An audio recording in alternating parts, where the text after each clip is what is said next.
Tikulandeni okunomvera pano ndi pa Nyasa VoiceBox mmene timakhala tikukambirana nkhani zitatu zokhudza ndale, kayendetsedwe ka dziko komanso kutsatidwa bwino kwa malamulo. Ndiye lero tabweranso ndi mawu a bambo Kalindo amene ndi president wa Malawi First, amene ndinso ndi munthu womenyera maufulu muno Malawi, amene amalankhula pa nkhani zosiyanasiyana zokhudza ndale. Iwowa afuna alankhule pa zimene zinachitika dzulo ku parliament mu mzinda wa Lilongwe, kumene tikumvetsera kuti anyamata a chipani cha MCP anamenya anthu amene anavala makaka a chipani cha Democratic Progressive Party DPP. Ndiye mu audio yawo yalero a Kalindo akufunsa mafunso awiri atatu monga kuti achinyamata azingogwiritsidwa ntchito ndi zipani za ndale kuti aziopseza wanthu. Nanga number 2, kuti zipani za ndale zimene zimatsutsa boma sizingakhale pamodzi ndi kugwirizana kuti agenda yathu ndi iyi kapena kuti chimene tikufuna kukwaniritsa ndi ichi.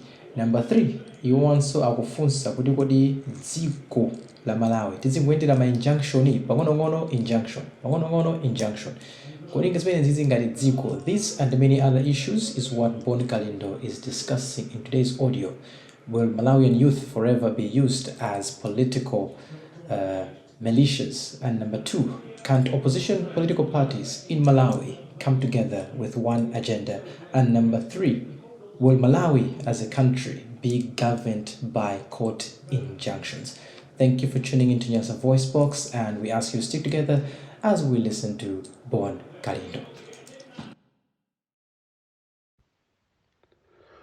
Kukhala munthu omenyera maufulu komanso ndi kukhala nthira kuwiri, kukhala munthu osanena chilungamo, okondera, ofuna kuti uzikhala ndi ndalama kuchokera kwa anthu andale, ndi chimozimozi kuzala mbewu pamwala imene simamera konse, komanso zotsatira zake mbewu imeneyo imangodyedwa ndi mbalame.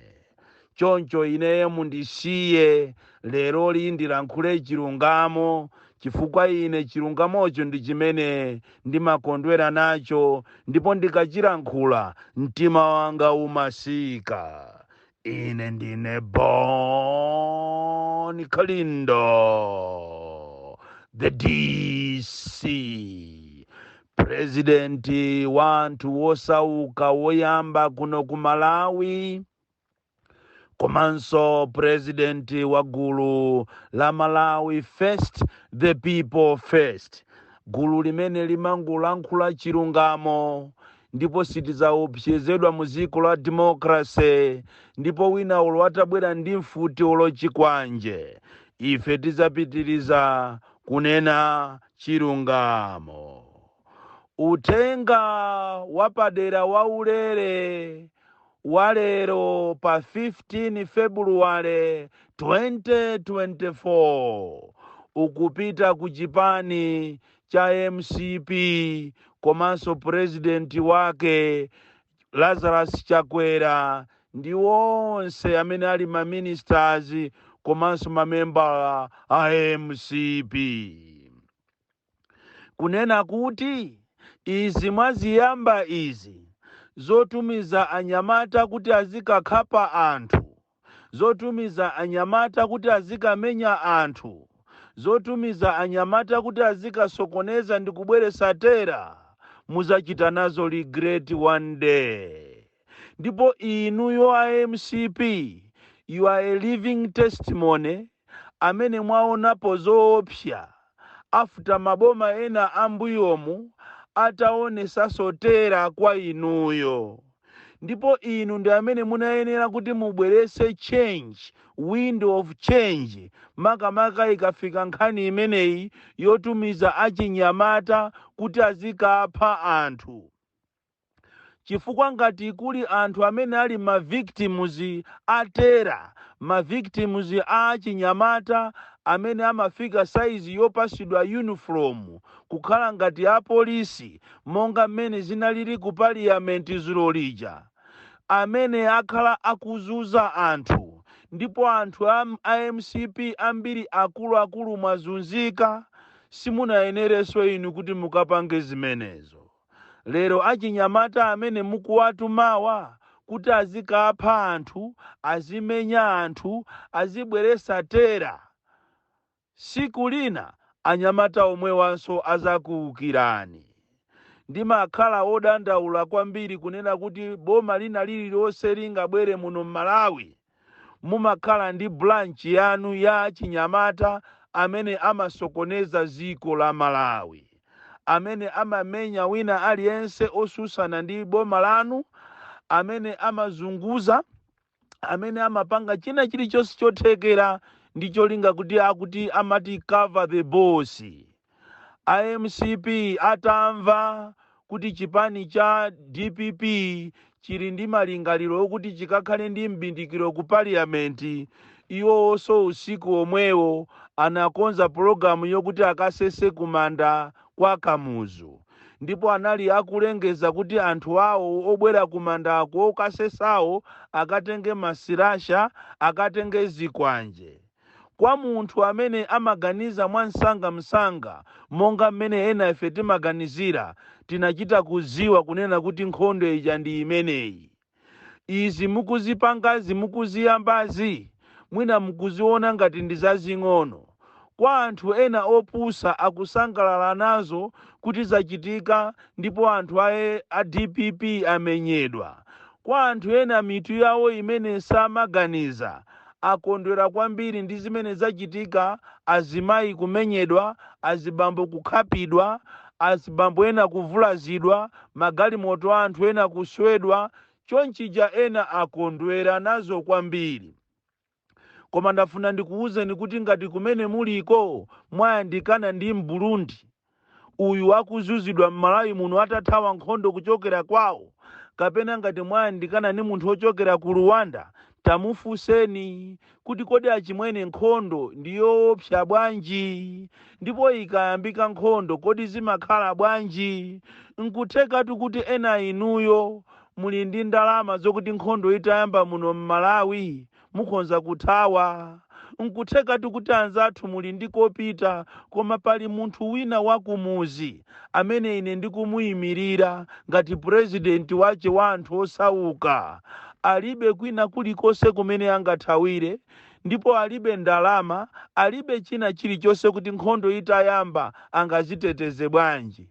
Izi mukuyamba zotumiza anyamatazi kuti azikamenya azipani zina mu ziko la democracy, ziko limene sila chipani chimodzi, ziko limene sila president kapena ulamuliro wa chenduja wa dictatorship, ziko ndi la democracy.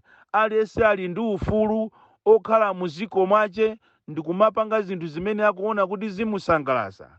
Izi mwayamba kutumiza anyamatazi, siku lina nawonso azipani zenazo azabweza, azakabweza ndi mmene nkhondo imayambikira, kuzayambika nkhondo.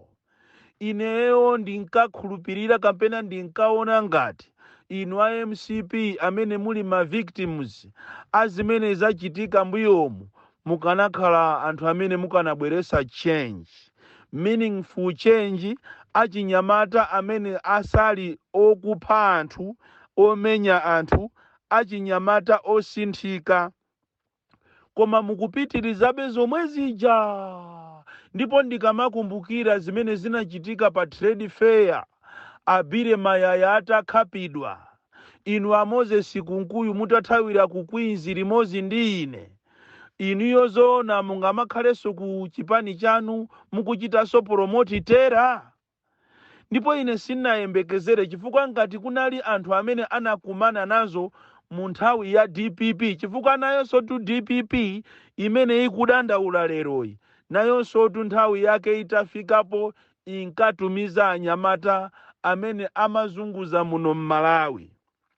Inafikapo nthawi yokuti anyamata ena ankavala pakana uniform ya polisi.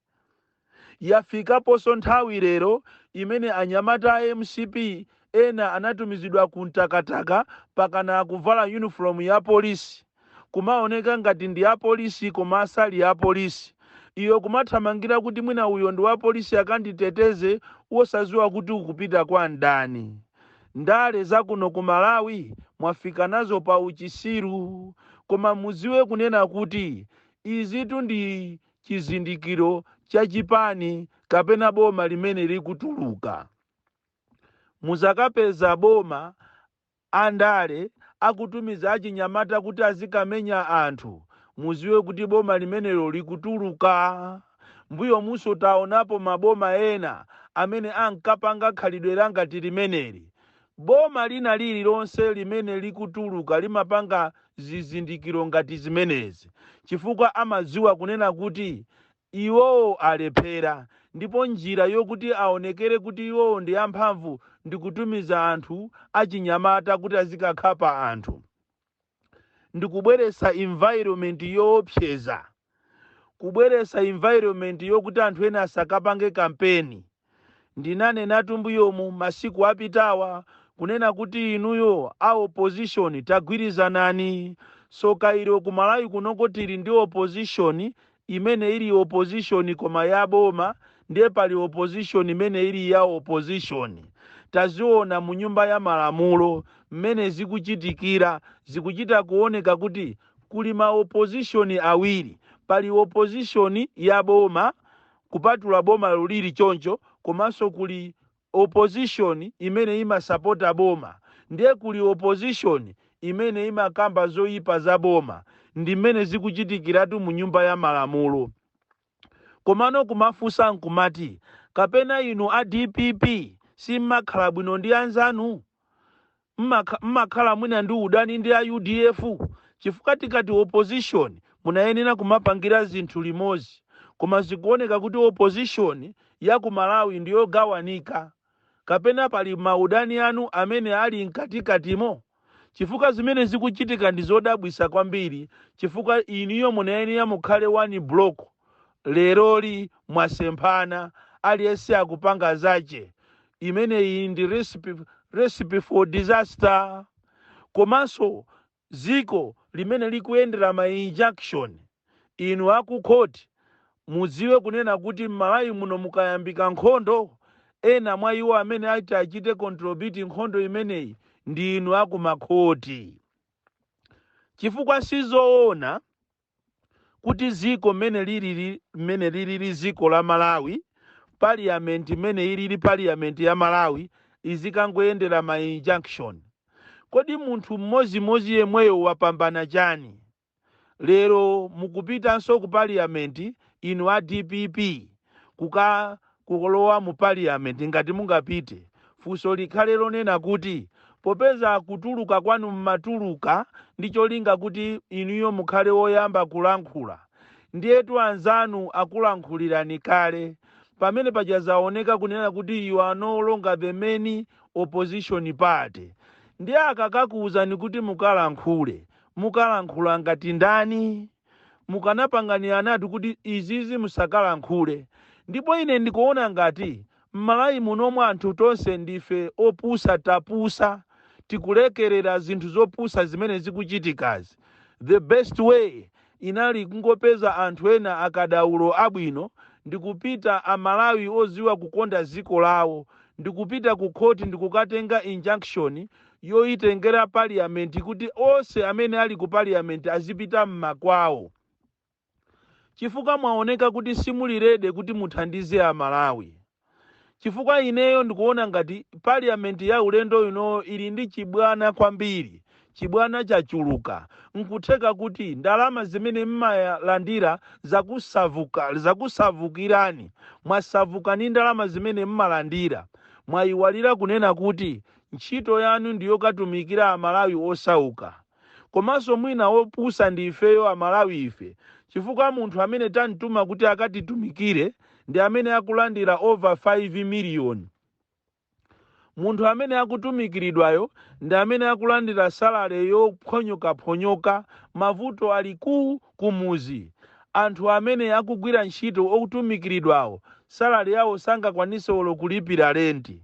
Kusonyeza kuti mwina iniyo chifukwa chonena kuti ndalama zakuchulukirani, ndiye mwayiwalira roho yanu. Koma mudziwe kunena kuti chisankho cha 2025 chili pakona, ndipo Amalawi akuona ndi chidwi, Amalawi akuunika.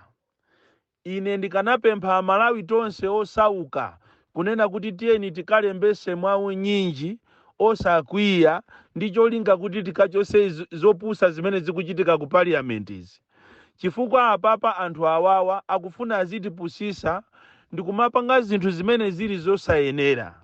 Ndafuna ndikuchenjezeni inu aku makhoti, ndikuchenjezeni inu aku parliamenti, ndikuchenjezeni inuyo a MCP amene sopano mukuona ngati mwafikapo. Kodi si inu amene munkalira zanaja ndikumadandaula? Si inu leronso zija mmadandaula zija nthawi imeneyo sopano ikulamula DPP, inunso mukupanga zomwezo. Muziwe kuti apapa ndi ulendo wanu otuluka mboma, ndiye pamawa musazadandauleso. Ndizomvetsa chisoni kwambiri kuti andale athu akuno ku Malawi mmakhulupirira kumasunga zigawenga mu zipani mwanu. Ndakhala ndili mwana ndikuchita observe kuchokera pakanthawi kunena kuti zipani zathu zakuno ku Malawi zili masunga zigawenga. Ndipo tisanyengererane pano iyayi, nonse zipani zakuno ku Malawi mumasunga zigawenga. Koma zigawenga zimene mukuzisunga izi ngati zija zatuluka zulo ku parliament, zija zimanamizira kuti zikukasesa zija, siku lina zimene zizakuukirani. Ndipo iyi izakhala chiyambi cha nkhondo kuno ku Malawi. Nkhondo si mangamuzi. Izi mukuziona ngati ndizophweka lero, koma pamawa siku lina muzanong'oneza bondo. Mawu anga wamuzawakumbuka. Padakafunda padajiwisa galu, muvi oyang'anira sumachedwa kulowa m'maso. Akulu adanena choncho. Ine ndamva chisoni kwambiri kunena kuti inu a MCP amene munkalira nthawi imene ija ya DPP kumanena kuti a DPP akukupangani nkhanza, inunso mwayamba zomwezo. Kodi Malawi adzasintha liti? Munthu wakumuzi azapeza mtendere liti? Popeza zimene zimukupanga amidst challenges zimene Amalawi akukumana nazo. Amalawi ambiri alibe chakudya, Amalawi ambiri alibe akapita ku chipatala sakulandirako mankhwala. Tikunena pano kuti muziwe kuti Malawi munomo zinthu sizili bwino. Anthu afika saizi yolima pakana m'mapiri. Mupite ku phiri la Ndirande, phiri la Michiru, phiri lopita la Kusochi ndi mapiri ena onse. Anthu afika kumalima m'mapirimo kubangwe kusonyeza kuti zinthu sizili bwino. Ndiye lero liso anthu aja atalima m'mapiri munasiyirira nokha anthu aja kumalima m'mapiri muja. Lero limene chimanga chawo chakhwima ndiye mukupita ndi kumakachichecha. Miti yanu ikuyenda bwino? Iniyo ma authorities, miti yanu ikuyenda? Kumichiru ukukuku, kumichiru phiri la kumichiru kumene ku anthu analima ndipo inu mukupita kumakachecha chimanga chawo. Ndikuona ngati miti yanu si kuyenda bwino, chifukwa nthawi imeneyi inaliyo kuti muwasiye anthu amene mwapasa fetereza aja, muwasiye akolole. Akakolola ndikuwapasa mapenati, ndikuyika malamulo onena kuti wina aliyense asazabwererenso muphirimo. Mapiri amene wa vice president adanenapo kunena kuti pasapezeke munthu okalima m'mapiri, pasapezeke munthu okamanga m'mapiri. Tikunena pano ena amanga ngakhale nyumba zawo m'mapiri.